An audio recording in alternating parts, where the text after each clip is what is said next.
move. Good morning. Hi. Good morning, everybody. Good morning. Well, thank you very much for coming. And it's Jeff. Good morning. It's great to be here at this amazing UK Battery Industrialisation Centre, which is a key part, as everybody knows, of our low-carbon vision for the future of UK industry and particularly the automotive sector.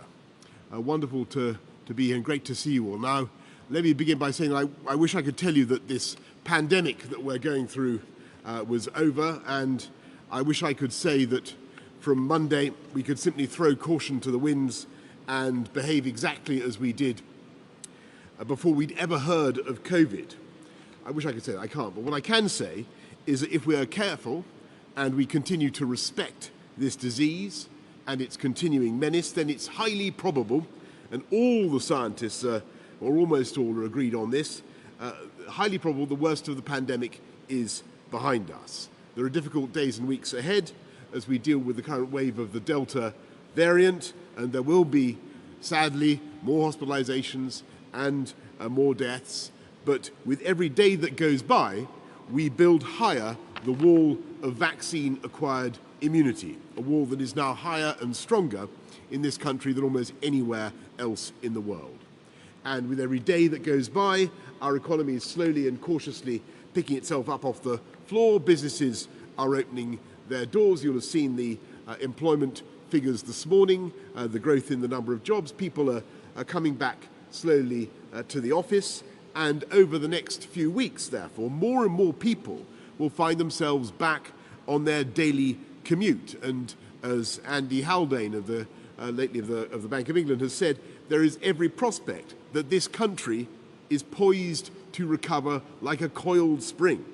And it's the mission of this government to ensure that insofar as COVID has entrenched problems and deepened inequalities, we need now to work double hard to overturn those inequalities. And so that as far as possible, everyone, everywhere, feels the benefits of that recovery, and that we build back better across the whole of the UK. And we need to say from the beginning that before the pandemic began, the UK had and still has a more unbalanced economy than almost all our immediate biggest competitors in Europe, and more unbalanced than pretty much every major developed economy. And when I say unbalanced, I mean that for too many people, geography turns out to be destiny. Take life expectancy. Even before COVID hit, it's an outrage that a man in Glasgow or Blackpool has an average of 10 years less on this planet than someone growing up in Hart in Hampshire or in Rutland. And I don't know what people do in Rutland to live to prodigious ages. Who knows? But they do. And there's a glaring imbalance. Take university entrance.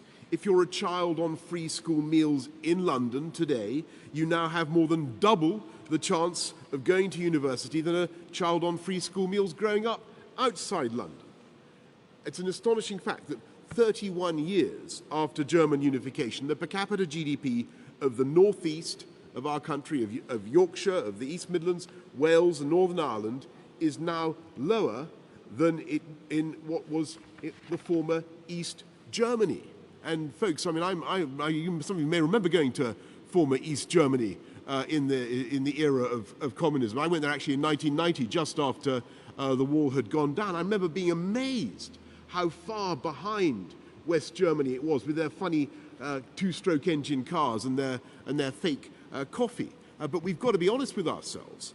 To a large extent, Germany has succeeded in levelling up where we have not. And it's vital to understand that these imbalances and inequalities are found within the regions of the UK and not just between them. A woman from York has, on average, a decade longer of healthy life expectancy than a woman from Doncaster, 30 miles away, one stop away on the East Coast main line. In York, nearly half the working population has a higher education qualification. In Doncaster, that figure is only 25%. Why is it that Leeds has 1 in 5 working age people not in work, while in Bradford next door the number is as high as 1 in 3. Why should income per head in Monmouthshire be 50% higher than in Blaenau Gwent?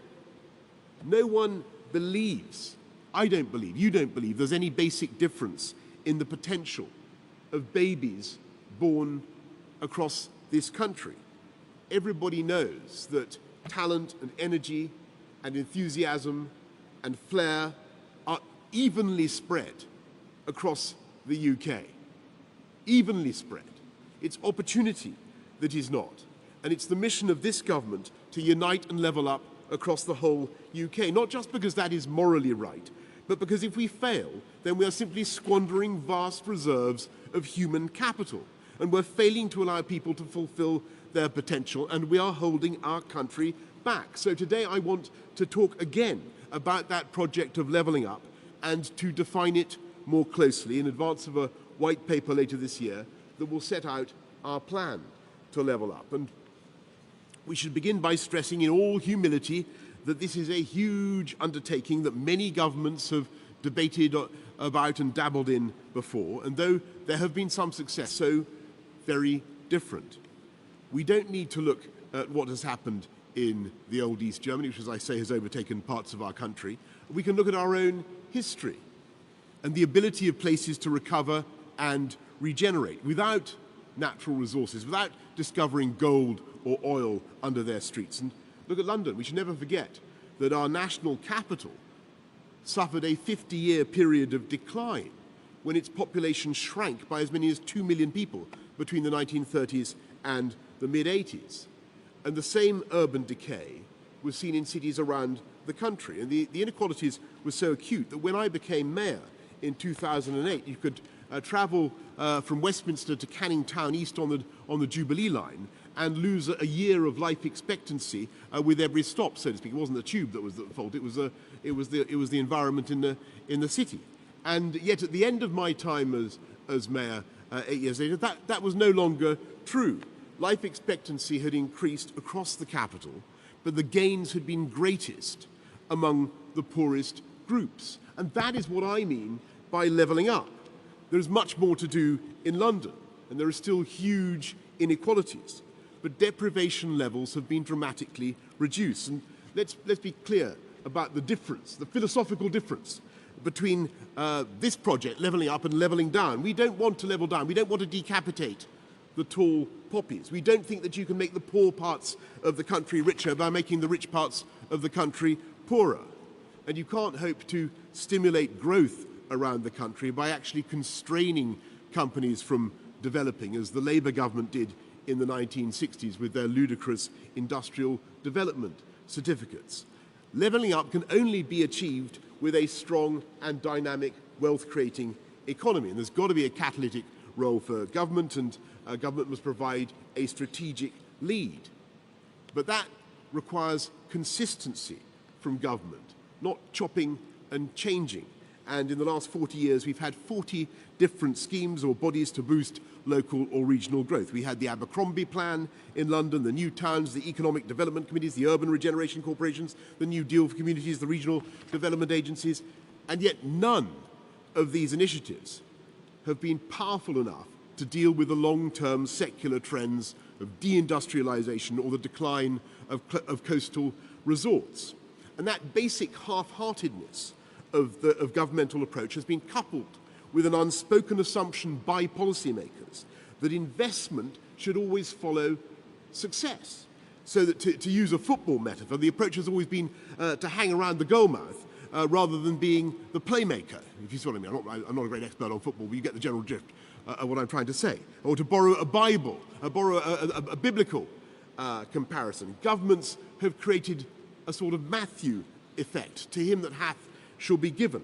So you end up investing in areas where house prices are already high, where transport is already congested, and by turbocharging those areas, especially in London and the South East, you drive prices even higher and you force more and more people to move to the same expensive areas. 2/3 of graduates from our top 30 universities end up in London. And the result is that their commutes are longer, their trains are more crowded, and they have less time with their kids, and they worry at the same time that the younger generation won't be able to get a home, and that their leafy suburb or village will be engulfed in new housing development, but without the infrastructure to go with it.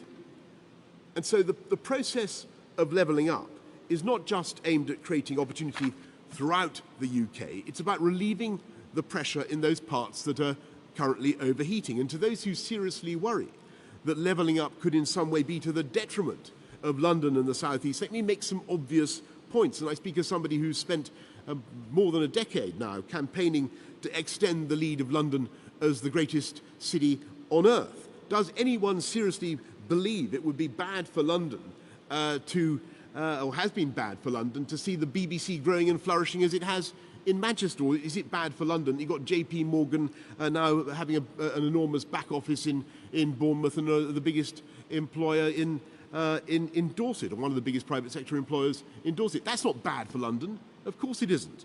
And it's obvious that greater regional prosperity means more customers and more business for our national metropolis that already leads the world in so many financial and business services and so many other sectors of the 21st century economy. So, levelling up is not a jam-spreading operation.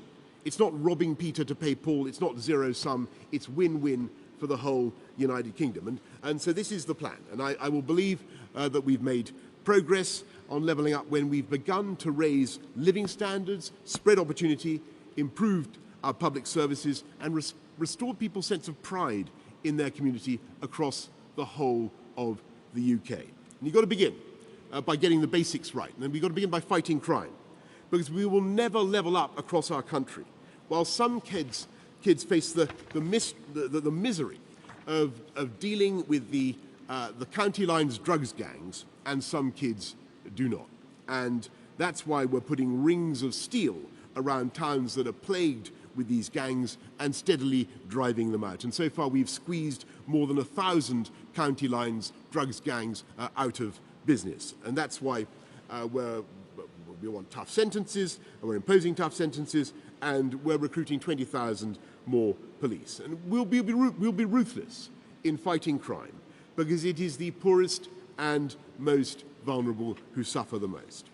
And obviously, to give kids alternatives to these gangs, we'll invest in all sorts of things, but particularly grassroots sports. And I can today announce another £50 million, for instance, for football pitches, so that we give new opportunities to the football stars of the future, and that ultimately you are never more than 15 minutes away from a high-quality football pitch. And we won't succeed in levelling up when so many people are off work because they're sick or stressed or because they suffer from obesity or problems with their mental health. And that's why we are tackling those problems, tackling the problem of junk food. We're rewarding exercise, and we're investing colossally, more than ever before, in our National Health Service, building 40 new hospitals, recruiting 50,000 more nurses. We're going to deal with the backlog of those waiting for elective surgeries. And the single biggest thing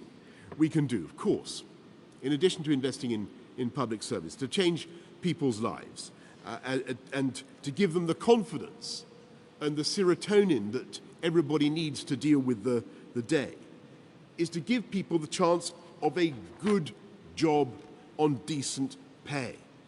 And that means the private sector has to invest to create those jobs, and we must create the conditions for business confidence. And when people look at the West Midlands, here where we are today, the birthplace of the Industrial Revolution, place that changed the world, they remember, Andy, you remember this, unbelievably, the number of private sector jobs actually fell 3% under the last Labour government in the West Midlands. And they know one of the reasons for that lack of productivity, one of the things that was holding the West Midlands back has been the lack of mass transit, the lack of public transport, the basic difficulty of getting from your home to your place of work. And that's why I support your vision, Andy, for putting in those new metro lines, and that's why today I'm fulfilling my promise to give 8 city regions, like the West Midlands, the funding to start making their bus and train networks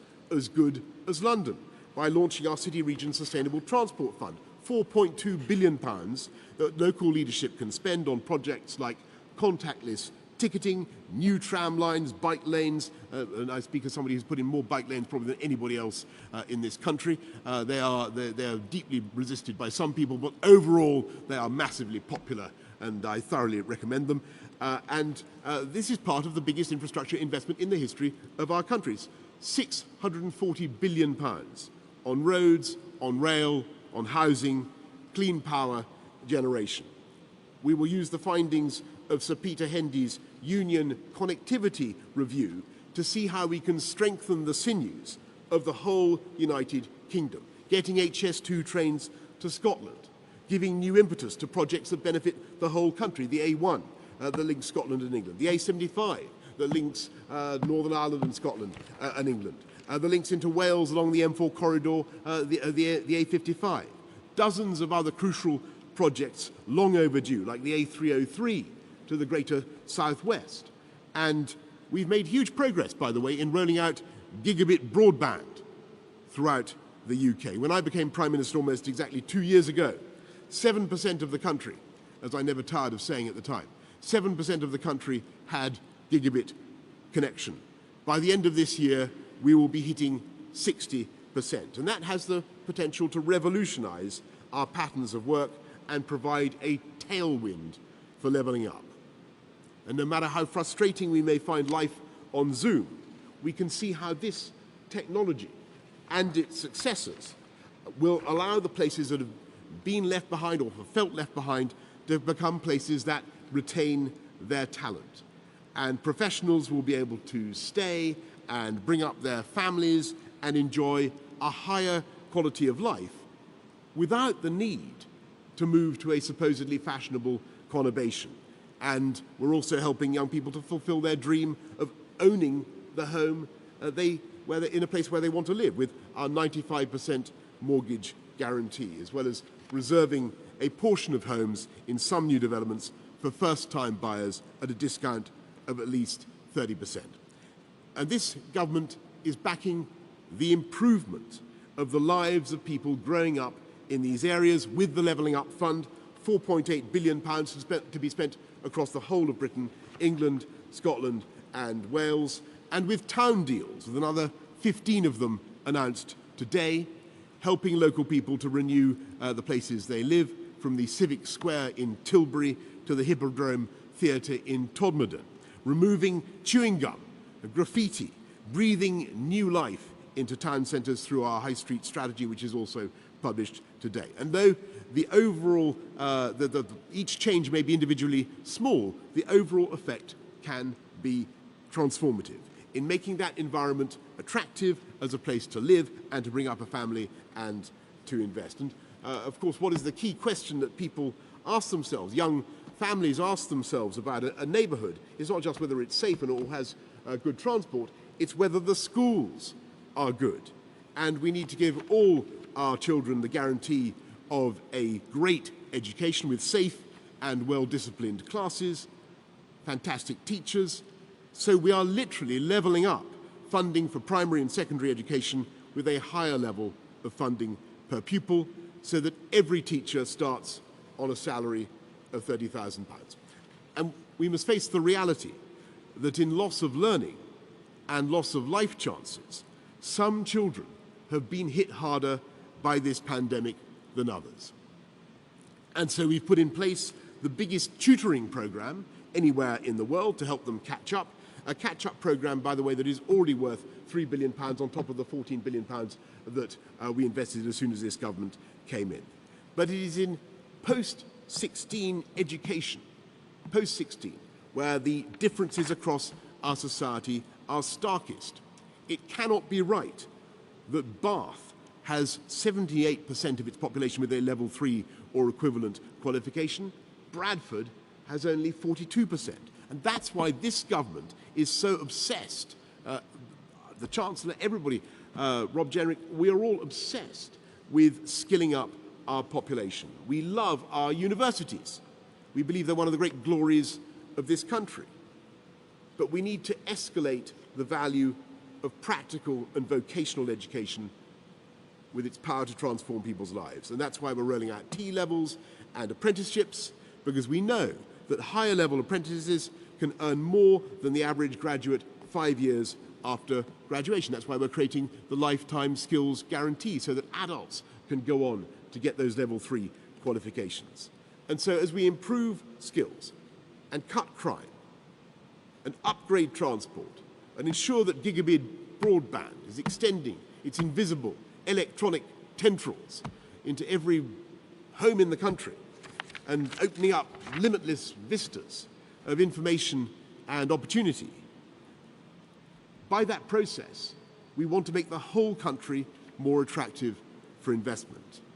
And as we turn this country into a science superpower, doubling public investment in R&D to 22 billion, we want to use that state lead to trigger private sector investment across the whole country. So we have hubs of research or innovation like the one we're in today, exactly like the one we're in, which is actually driving battery technology. This battery industrialization center is helping to drive battery technology. When we're going to lead huge numbers of these batteries, and there's going to be at least 70,000 people we need skilled to be working just in making the batteries alone. This battery industrialization center is driving growth from Cornwall to Thurso, so that we can do that without in any way detracting from the golden triangle of Oxford, London, Cambridge, which is the greatest scientific constellation anywhere in this hemisphere, and drive high-tech, high-wage jobs across the whole of the UK. We'll use post-Brexit freedoms, such as free ports, to drive those investments across the UK, especially in green technology, from wind turbines to batteries such as the ones we see being developed here today, zero-emission planes, solar power, nuclear power, hydrogen, all of which, of course, is set out in the government's 10-point plan for a green industrial revolution. And our new Office for Investment will land investments and is continuing to land investments in all parts of the UK, like Nissan coming into Sunderland, as you saw the other day, the new gigafactory for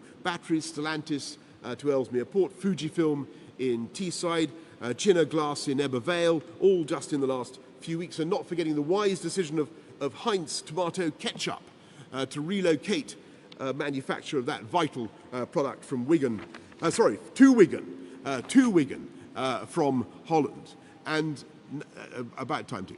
And now is the time, I think, to scrutinise the incentives that we offer as a country as those against those offered by other countries. And yes, business overwhelmingly chooses Britain for all sorts of good reasons. And it was good to see the London stock market recover its edge over Amsterdam the other day. But now is the time to do even better. And there is one final ingredient. The most important factor in levelling up. The yeast that lifts the whole mattress of dough, the magic sauce, the ketchup of catch-up. And that is leadership. And that brings me to the crux of this argument. This country is not only one of the most imbalanced economies in our neighbourhood and in the developed world. It is also one of the most centralised. And those two defects are obviously connected. We're making progress now. We've created metro mayors, I used to be one, and some of the best of them are relentless champions for their communities, like Andy. And Andy provides the answer to the Kissinger question, who are you going to call in the West Midlands if you want to set up an EV factory, if you want to find the person who can put together the transport, the skills, the utilities, who are you going to call to make things happen? And you know exactly who to ring. You ring Andy. And after 20 years of trial and error, we're starting to see the results of this devolution. It's not entirely a coincidence now that long-term secular trend I described is being reversed. And cities that had seemed to be in long-term decline are now seeing a resurgence in their population and a growth in productivity that actually outstrips the rest of the country. And we need this levelling up to go much further and faster, because the UK is outstandingly successful in spite of its handicap, in spite of only firing on one cylinder, if I can use that metaphor, in a battery factory and in a great battery industrialization center. If you understand what I mean. If you look at France and Germany, other European G7 economies, the levels of productivity across their great cities are much more directly comparable. It's much more even. Imagine if we could level up, not just lengthening London's lead around the world, but closing the gap between London and the rest of the UK's great cities. That would increase the productivity, the GDP of our country, the opportunities for millions of people in our country, and it would increase GDP by tens of billions, many tens of billions. And then, of course, we should go further, because the political geography of this country is as rich and as diverse and idiosyncratic as the landscape itself. The UK will never fit into some cookie-cutter division into regions named after points of the compass. But where there are obvious communities of identity and affinity and real economic geographies, there is the chance, I know you're all listening, to encourage local leadership. And I want to return to that point. It's not just this country is the most economically imbalanced, it's the most centralized. And that's because for many decades, central government in London relentlessly crushed local leadership. And we must be honest about why that was necessary. It was because we were then in the grip of a real ideological conflict in which municipal socialist governments were irresponsibly bankrupting cities and were genuinely hostile to business in such a way that government was actually forced to intervene. Now, with some notable exceptions, some parts of opposing parties, that argument is over. And most of the big metro mayors know that private sector investment is crucial. They know that one of their jobs, which they will of course be attacked in their local media, is to get on a plane and go to the big trade and property fairs and hustle for their hometown. And today we want to go a step further, because if the big cities are beginning to catch up, it is the rest of the country, those historic, famous towns, or our shires, where local leaders now need to be given the tools to make things happen for their communities. And to do that, we must take a more flexible approach to devolution in England. We need to rewrite the rule book with new deals for the counties, and there's no reason why our great counties cannot benefit from the same powers we've devolved to city leaders, so that they can take charge of levelling up local infrastructure, like the bypass they desperately want to end congestion and pollution, to unlock new jobs or new bus routes plied by clean green buses made with batteries pioneered in this place, because they then get the chance to control the bus routes. Or they can level up the skills of the people in their area because they know what local business wants and needs, because they're working with them every day. And of course, you can see the risk and the catch in all of this. We have to learn the lessons of the last 50 years. We must get the right local leadership. And I have to say, Ken Livingstone of the 2000s was a very different creature from Ken Livingstone of the 1980s. You see what I mean? But the loony left remains pretty loony, my friends. And we need accountability. And as I say, we will not be proceeding with a one-size-fits-all template. One possibility is a directly elected mayor for individual counties, and if you can think of a better title than mayor for somebody who represents a county, then please send me an email. But there are other possibilities. We could devolve power for a specific local purpose, like a county or a city coming together to improve local services like buses. So my offer to you, that's to say all the would-be local leaders who are tuning into this this conversation about levelling up. My offer to you is all of you who see a role for yourselves in local leadership, come to us in government.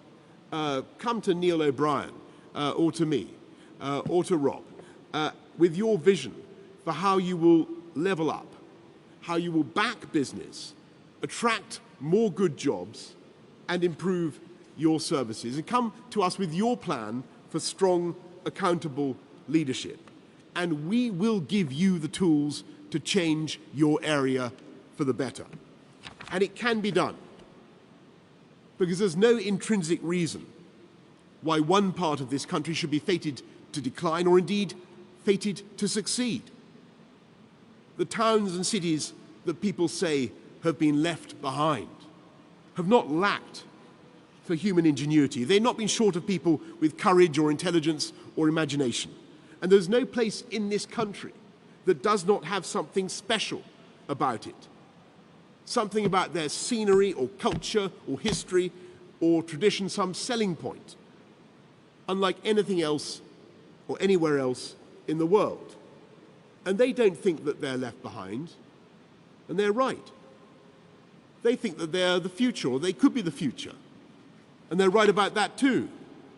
And all they need is the right people to believe in them, to lead them, and to invest in them, and for government to get behind them. And that is what we're going to do. Thank you all very much for listening.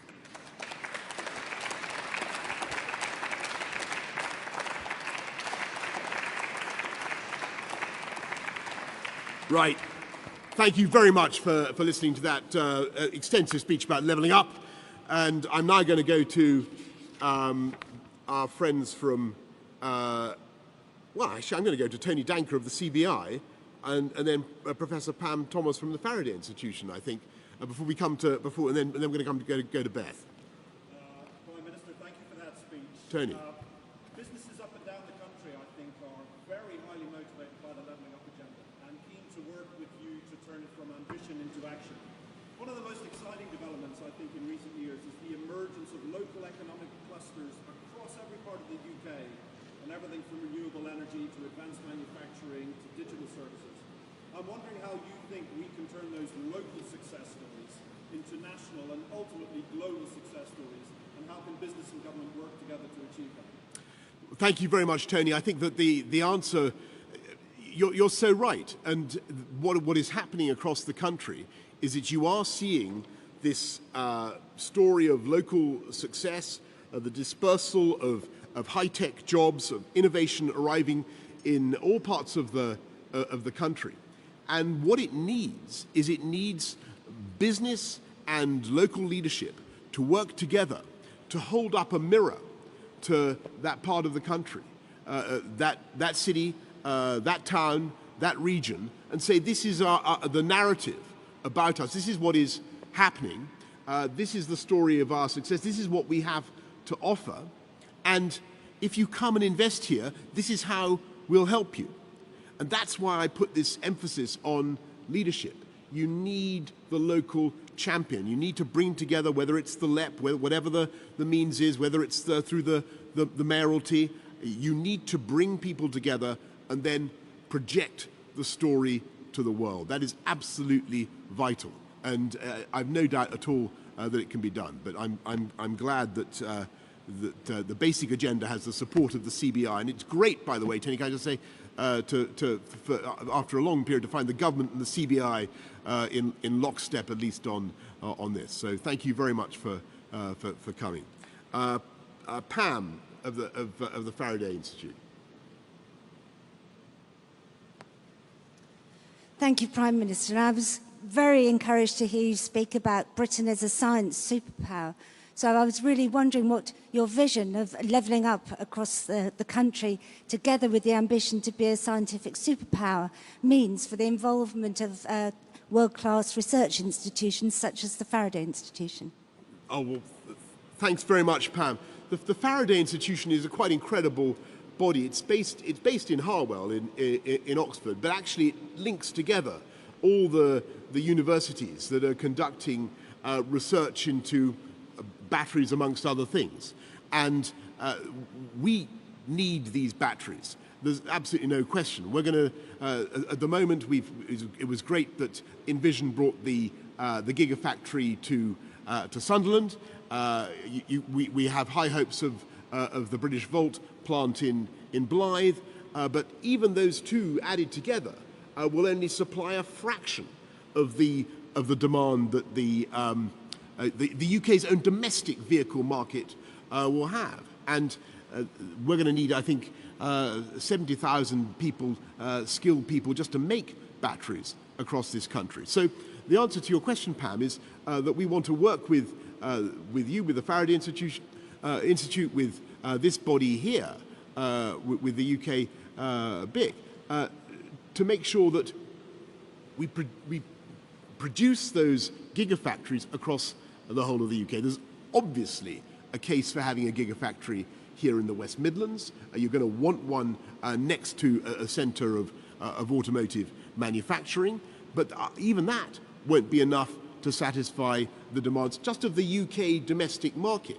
So we want to do that, and what we also need to do is to make sure that the value in those batteries comes from the UK as well, because everybody knows that the raw materials that go into batteries are often sourced from around the world.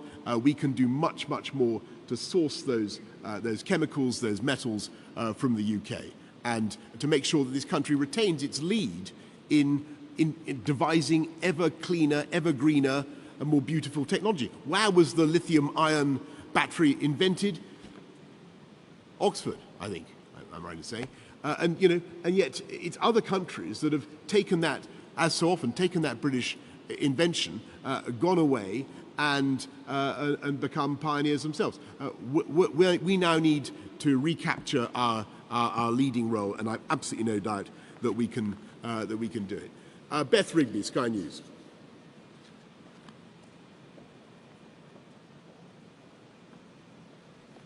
Thank you. Prime Minister, you talked in your speech about a moral duty to unite and level up our country, but over the past month, you and your ministers have stoked division over footballers taking the knee, saying it was gesture politics, saying it was fans' choice to boo the team. And going back, there is further evidence of this divisive politics and language from you, be it describing Muslim women as in veils as letterboxes or bank robbers, or indeed African people as pickaninnies with watermelon smiles. For many people, your own record personally undermines your image as a unifying Prime Minister. What are you going to do to change that? Well, thanks, Beth. Obviously, I reject that, or disagree with it, I should say. And I think that racism has absolutely no place in our society. And I think that the England team represented the very best of us and our country. And I think that the overwhelming support, the outpouring of love for the England team after the match on Sunday showed this country at its best and at its most united. And I think what we all want to do is take practical steps to prevent racism in all its forms. And I think the football banning order regime, the changes to that that we've announced will be valuable. You can't go to the match if you're guilty of promoting hate and racism online, but we've got to go further, and we're going to use the online harms bill to ensure that the big internet companies, the social media platforms that allow race hate to be peddled on their platforms can face fines amounting to 10% of their global revenues. And as I said to them the other day, when I got them all in, Facebook and Twitter and Snapchat and Instagram, and can't remember the other ones. Those are the main ones. I said we will not hesitate to go further because they do have the technology to sort this out. They can adjust their algorithms, and we will use legislation if we have to, just as we use the threat of legislation, for instance, to stop the European Super League. Thanks very much, Beth. Can we go to Alex Forsyth of the BBC? You said you rejected what I said, but it is true that your ministers did not from the start condemn the booing of the players. Do you think that was a mistake? And as PM, do you personally now regret not being strong enough about this right from the start? I always said that it was wrong to boo the England players, Beth, and that is my firm belief. And I think that as a society, what we need to do is understand that we've made progress in tackling racism, I would say, in my lifetime. A lot of progress. But I think we have to recognise that there's still a long way to go. And we've got, as a government, to lead and to use the tools we have at our disposal, the ones that I've just mentioned, to show that we are firm and that there are things we simply won't tolerate, and to take the argument and the fight to those who control these very powerful media platforms, social media platforms, with their immense ability to wound and to undermine. They can stop it, and we're going to make sure that they do. Thanks very much, Beth. Let's go to Alex Forsyth of the BBC. Thank you, Prime Minister. You've painted a pretty clear picture today about the impact of an unbalanced economy, but you haven't given us a lot of new detail about how you deal with it. You're almost 2 years into the job now. Where is the clear strategy beyond investment in high streets and infrastructure as to how to tackle what is often entrenched inequalities around health, education, aspiration, and of course how you measure and define success? And if I may, Prime Minister, Henry Dimbleby has released his national food strategy today. Are you minded to accept the recommendations, including those around taxes? Well, Alex, thank you very much. I'm respectfully going to urge you just to go back over some of what I said, because I do think that, in all fairness, there was at least the skeleton of what to do. And you're right to focus on education and aspiration. But the point I wanted, and all the investments that we're making in public services, in fighting crime, all these are vital for levelling up. But perhaps the most important thing you've got to achieve is you've got to restore a local sense of pride and ambition and self-expectation amongst the local leadership. And that can be done.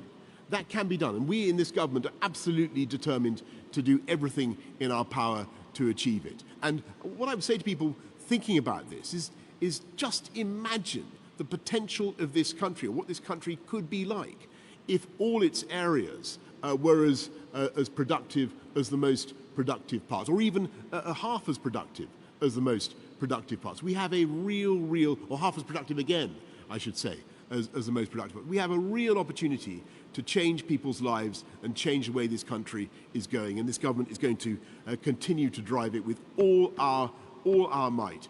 On your point about Henry Dimbleby and obesity, obviously I will study the report. I think it's an independent report. I know that I think there are doubtless some good ideas in it. As I said earlier on, we believe in tackling obesity, trying to help people to lose weight with promoting exercise and tackling junk food advertising and so on. I'm not, I must say, attracted to the idea of extra taxes on hardworking people. Let me just signal that. But I will study his report with interest. Robert Peston from ITV.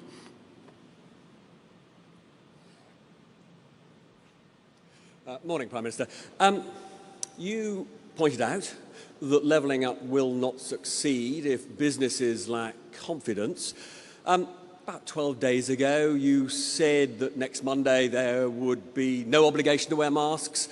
You abolished the legal requirement to wear masks, and now you're saying you want all of us to wear masks. Businesses are confused. On this, you have shown the lack of an important quality you just cited, leadership. And second, something remarkable has just happened. The manager of an England football team seems to have united Great Britain in a way that you are struggling to do. What can you learn from Gareth Southgate? Right. Well, thank you very much, Robert. I would just say that on the message to business. I think that business is perfectly capable, despite any confusion that you may attempt to sow in people's minds. Robert, business is perfectly capable of understanding what we are doing. We're moving away from legal compulsion, but we're saying that, of course, the pandemic is not over, and sadly people have to remain cautious. And what we're saying is that in crowded places where you're meeting people that you don't normally come across, then you should continue to wear a face covering. So that's in the guidance. It's very clear, and I think everybody understands that. And it's perfectly clear from our guidance for public transport as well. The situation we hope will eventually change, but that's where we are at present. It doesn't mean there's a legal compulsion. It's guidance. I think most people can understand the difference. And on your point about the England football team, well, I repeat what I've said before. I'm lost in admiration for Gareth Southgate and the England team. They did an absolutely wonderful job, and they achieved something that we haven't seen many of us in our lifetimes. They got England, I should say, into the final of a huge knockout championship, and they so very nearly succeeded. And in the end, I think the fact that they didn't quite succeed didn't really detract from that achievement. It remains a stunning, stunning thing. And I think the way the players have behaved on and off the pitch has been an absolute credit to Gareth and the whole squad. Thank you.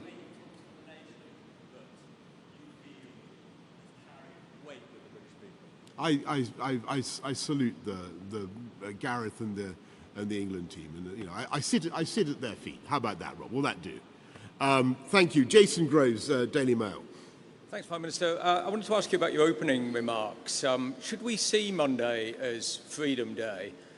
And if not, when might it be? Are we realistically waiting till next year before we can throw away our face masks? And separately, next week, I think, is the anniversary, the second anniversary of you telling us you had a plan for social care. What's happened to that plan? And how is it going to square with this levelling up agenda you've been talking about? You've said you want to cap care costs so that people don't have to sell their own homes. Won't that inevitably give more benefit to people who live in areas where house prices are higher? Thanks, Jason. On your first point, we're in a far, far better position than we've been in at any previous point in this pandemic. By Monday, we will have offered a vaccination to everybody in this country over 18. It's a quite amazing thing to have achieved. We vaccinated a higher proportion of our population than I think any other European country, with the possible exception of Malta. Alas, the pandemic is still with us, but we are able to go ahead in the cautious way that I have described. So we're able to, as I was saying to Robert, we're able to get rid of the legal restrictions, but the guidance has to remain in place at least for the time being. And I think people can understand the progress that we have made, but they can also see the remaining risks. The risks are diminishing the whole time, but they of course remain. And on your point about social care, we're going to be in no doubt or anxiety about that. We're going to be publishing our plan for social care before too long. Let's go to Andy Woodcock of The Independent. Andy Woodcock from The Independent. Prime Minister, in your speech just now, you said that when devolving power to local regions, you don't want to do it in a one-size-fits-all way because the loony left remains loony. Don't you think that will sound a lot to some people like doctoring the democratic process in order to ensure that power is devolved only to people who agree with you? And also, if I may go back to the football and racism issue, you've waxed very indignant over the last few days about racist remarks against the England team on the internet. But in the House of Commons yesterday, you were asked to disown, to apologise for, to say you regretted your previous remarks about piccaninnies and about Muslim women looking like letterboxes. You said you dealt with it in the past, but in the past all you've said is that you were sorry if people were offended, which is a very different thing, as you'll agree. Do you not feel that your refusal to offer a full apology and to disown those remarks gives a green light to people now who want to make racist remarks on the internet? Thanks very much. Well, first of all, on your point, Andy, about whether we're only going to, we'll deal with anybody. Of course we will, and quite rightly, we want local leaders to come forward. But obviously, with what I'm saying is that with these powers must come responsibility and accountability, and that's what we want. What we want to see, and people taking charge of their local area, leading it, and not maybe just seeking opportunities to point up differences between themselves and central government or whatever, but actually taking a responsibility for the problems that they find, solving them with our help, obviously. But that's what we want to see. And on your second point, I think that the best thing I can say about that is I've obviously apologised in the past for things that I've said that have caused offence. I continue to apologise for them, and I think what people really want to see from government are practical steps to stamp out racism and make sure that we live in a happy, tolerant, generous and loving society. And that's what I want to see. Jess Elgott of The Guardian. Thank you, Prime Minister. You said, as Mayor of London, that you boasted, in fact, that a pound spent in Croydon was worth far more to the country than one spent in Strathclyde. Is it your aim as Prime Minister now to make sure it's the opposite, or that changes? And a second, if I may, one word that felt like it was missing from your speech is austerity, and the effect that has had on inequality and widening the gaps between different regions. And do you think your predecessors shoulder some of the blame for those inequalities that you described in your speech because of the huge cuts that local councils have had to enforce? Yeah, Jess, look, you're making an incredibly important point, and I want people to understand that this objective, this levelling up project, is not about trying to stop the progress and development of the greatest city on earth. And indeed, I think that it would be a fine thing if the present mayor got on with some more of the infrastructure, the home building projects that he needs to do. What I'm saying is that it's a total mistake to think that you can just get on with a lopsided approach to the UK economy. And we need to recognise that the growth of the future, the opportunity of the future, is going to come from levelling up across the whole of the UK. And I think that will not only be socially, morally the right thing to do, I also think it will pay off massively for the UK economy. And you had a second question. Austerity, how much does that bear the blame to? Look, I mean, I don't think you'll find that I was ever one of those politicians who banged on much about austerity, and I never thought it was a particularly helpful choice of word. John Walker of the Coventry Telegraph. Thank you very much, Prime Minister. You began by talking about the COVID situation, and I think we know, even though you're urging people to be careful, that the infection rate is going to increase significantly after the fourth stage of ending the lockdown on July 19th. And you've said that we can do that because vaccinations have broken a link between infection and hospitalisation and death. But what does this mean for those areas where the vaccination rate is still extremely low? In parts of Birmingham, for example, 6 out of 10 people have still not had even a first vaccination. For example, in Nechells, Alum Rock, Newtown, 6 out of 10 adults have not had a first vaccination. What do you expect to happen in those areas when the infection rate increases? And are they going to pay quite a heavy price for ending lockdown? Very briefly, a second question, if I may. You talked about the West Midlands being a fantastic site for a gigafactory. I know Andy Street is either asking you or is about to ask you pretty soon for a large sum of money to help make that happen. Are you going to provide the cash? Yeah, okay. John, on your very good point about vaccination rates, actually the Midlands has got Westminster in particular, has got a very, very high rate of vaccination overall. You're right about particular pockets, areas where there is low take-up.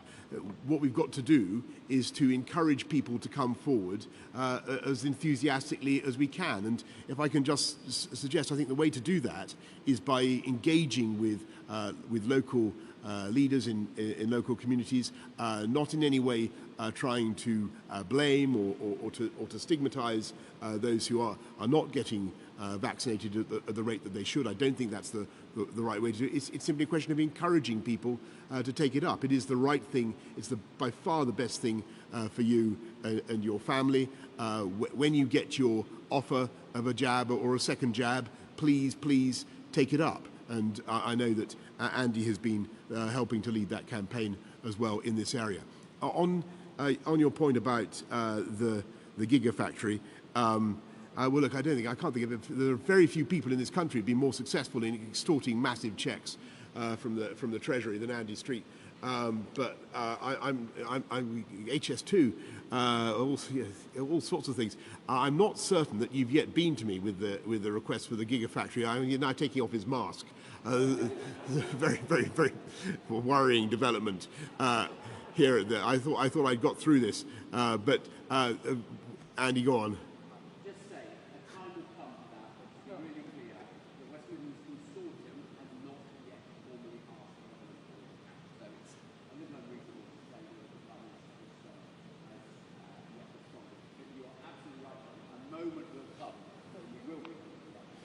Well, Andy, I congratulate you. Such is your influence, you managed to persuade the Coventry Telegraph to put the question for you, and I look forward to receiving the request. But obviously, the government is there to support and to give the strategic direction. But I hope it's been clear from everything I've said that levelling up only works when the private sector comes in as well, and that's what we want to achieve. Anyway, thank you all very much for having me along this morning. Thank you all.